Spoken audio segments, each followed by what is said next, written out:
Menak Yakut dikecam MUI, Muhammadiyah, PKS dibela Gus Nadir, ditulis oleh Ayas dari siwar.com.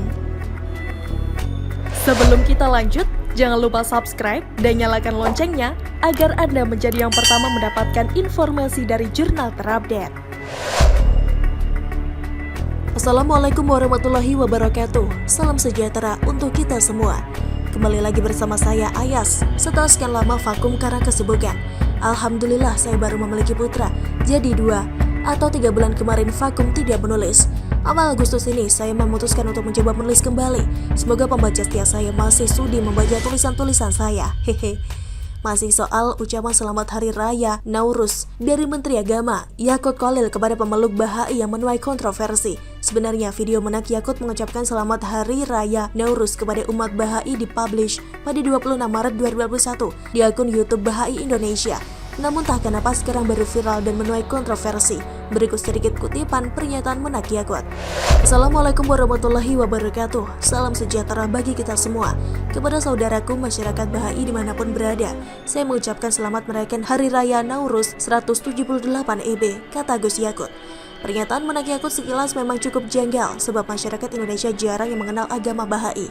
Tidak sedikit yang menilai pernyataan protes dan menganggap Menak Yakut kebablasan dengan alasan klise agama Bahai tidak diakui di Indonesia. Seperti kita tahu hanya ada 6 agama resmi yang diakui di Indonesia. Ada beberapa pihak yang memprotes, mengkritik dan mengecam pernyataan Menak. Setidaknya ada 3 pihak besar yang memprotes, mengkritik, dan mengecam pernyataan Menak, yaitu MUI, Muhammadiyah, dan PKS. Pertama, sebagaimana yang dilansir CNN Indonesia, Ketua Majelis Ulama Indonesia atau MUI, Khalil Nafis, meminta pemerintah tidak salah menyikapi keberadaan agama Bahai. Sebelumnya agama itu jadi sorotan publik usai mendapat ucapan selamat Hari Raya dari Menteri Agama Yakut Khalil Qomas. Khalil menyampaikan Indonesia hanya mengakui 6 agama. Menurutnya, pemerintah tidak bisa menyamaratakan pelakuan antara 6 agama yang diakui dengan agama lainnya. Khalil mengatakan negara melindungi pemeluk agama apapun. Namun, ia berpendapat pemerintah tidak perlu melayani apalagi memfasilitasi agama selain 6 agama yang diakui. Saat ditanya soal sikap MUI soal keberadaan Bahai, Khalil tidak menjawab gamblang. Ia hanya menyebut MUI sedang mengkaji sikap tentang agama tersebut. Kedua, sebagaimana yang dilansir detik.com, Ketua PPP Muhammadiyah Dadang Kahmat menganggap aneh perihal ucapan selamat Hari Raya Nauruz 178 EB ke komunitas Bahai dari Menteri Agama Yakut Khalil Qomas. Sebab komunitas Bahai menurutnya bukan termasuk agama dan keyakinan resmi yang diakui oleh pemerintah. Dadang mengatakan sebagai pejabat resmi pemerintah, Yakut seharusnya disiplin mengikuti aturan yang ada, dalam arti hanya mengucapkan kepada agama yang resmi diakui pemerintah. Dadang mengaku khawatir akan ada kecemburuan dari keyakinan lain, sebab menurutnya ada banyak keyakinan di Indonesia.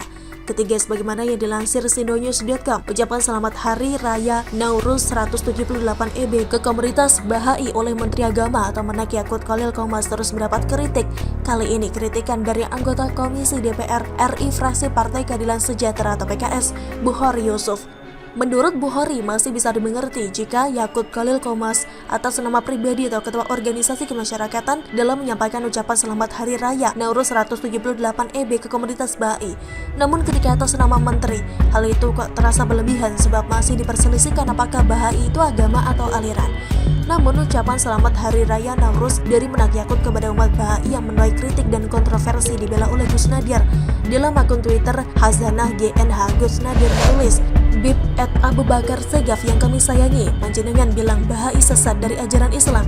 Gus Yakut malah menganggap mereka agama tersendiri, bukan bagian dari agama Islam. Lantas masalahnya di mana, Bib?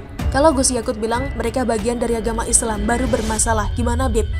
Selain nama agama resmi yang diakui, banyak sekali agama lain di Indonesia. Mereka bebas beribadah sesuai jaminan konstitusi, hanya saja tidak difasilitasi oleh negara, gak dapat dana, dan gak punya dirjen di Kemenang, sebagaimana 6 agama resmi. Demikian, Bib Abu Bakar As-Segaf.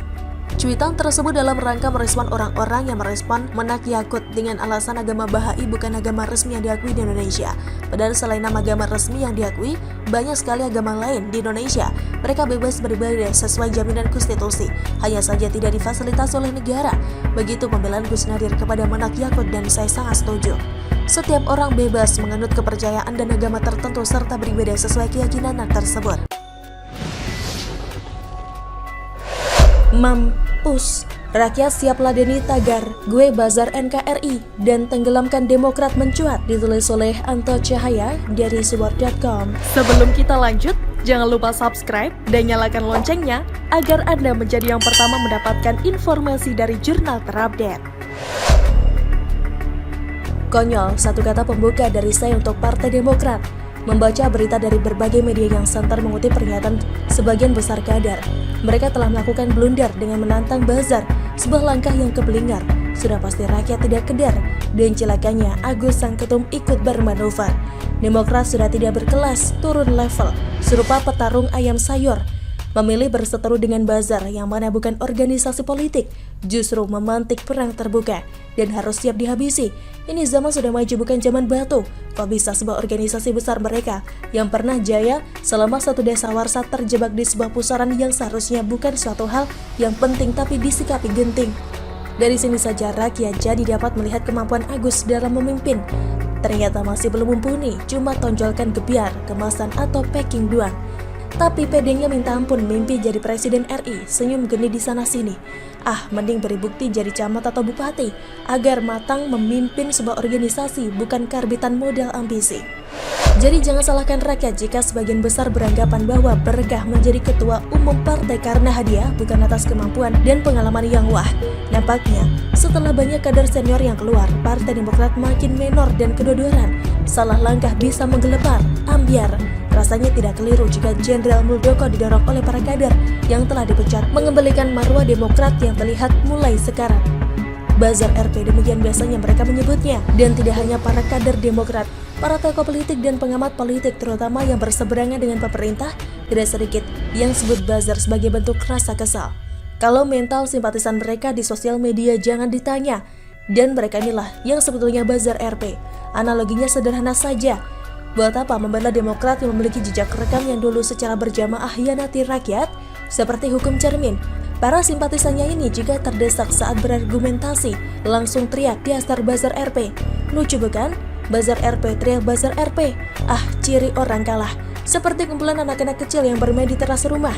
Tapi apa hendak dikata, tantangan kepada bazar telanjur mangap dari mulut kader Demokrat. Well, sebelumnya saya juga sudah menulis artikel terkait Demokrat versus bazar ini dengan judul Dungu Kuadrat, kader Demokrat lawan Denny Siregar saja keroyokan, kok nantang bazar NKRI. Dan akhirnya tantangan kader Demokrat kepada bazar menjadi neraka bagi mereka. Bagaimana tidak butuh waktu lama tagar tenggelamkan Demokrat menggema dan menjadi trending topik di Twitter. Kata bazar, lu jual gue beli. Bazar kalau sudah ngamuk ngeri. Ada jutaan bazar yang siap ladeni dan mengawal negeri. Sebenarnya kalau mau jujur, sebutan bazar RP itu absurd. Dan itu sudah menyakiti perasaan jutaan para pegiat sosial media yang terbiasa kritis kepada siapa saja. Terutama kelompok oposisi yang katanya mengkritik tapi faktanya nyinyir jika dibalas oleh rakyat yang cerdas, buru-buru sembunyi di kata demokrasi, bahkan tidak segan memblokir akun rakyatnya sendiri. Jika sebutan bazar RP oleh para kader Demokrat adalah mereka yang sudah punya nama, ya tinggal tunjuk saja, apa susahnya. Jadi jelas tuduhannya ke siapa, tapi rasanya mereka tidak akan berani melakukannya.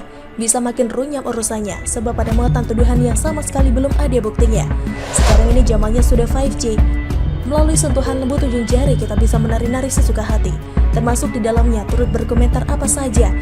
Jadi kalau masyarakat yang mengkritisi para politisi atau tokoh politik selama tidak bertentangan dengan Undang-Undang ITE seharusnya tidak perlu baper. Jadi politisi harus siap dikritisi.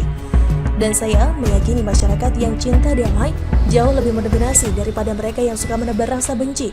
Jadi wajar jika kemudian semisal saja ada politis yang dengan sengaja menjual narasi bau terasi dibredeli secara brutal oleh bazar NKRI. Jadi tuduhan bazar yang suka bikin gaduh di negeri ini semestinya dikoreksi oleh para politisi. Mereka bereaksi karena ada percikan api. Jadi para politisi teriak ini negara demokrasi. Lalu apa bedanya bazar NKRI juga berhak menggunakan alam demokrasi sebagai cara mereka menyiram api yang bermaksud hendak sulut Ibu Pertiwi. Lantas apakah kelompok masyarakat yang cinta kepada NKRI ini pantas dituduh sebagai bazar RP? Pada intinya mereka cinta kepada negeri ini dan marah jika ada politikus atau pengamat yang memanfaatkan situasi untuk kepentingan politik mereka.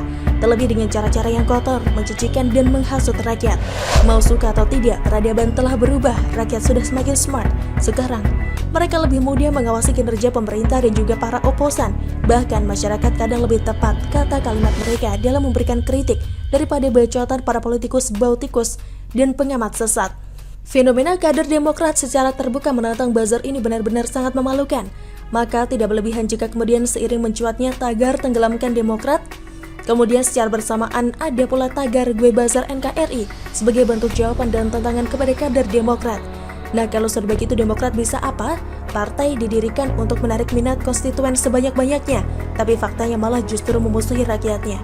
Sungguh paradoks, sedang Rocky Gerung yang diketahui berafiliasi dengan Demokrat tanpa hati nurani sebut buzzer itu dungu dan jahat. Berasa paling hebat, suatu saat karma bakal menerpa.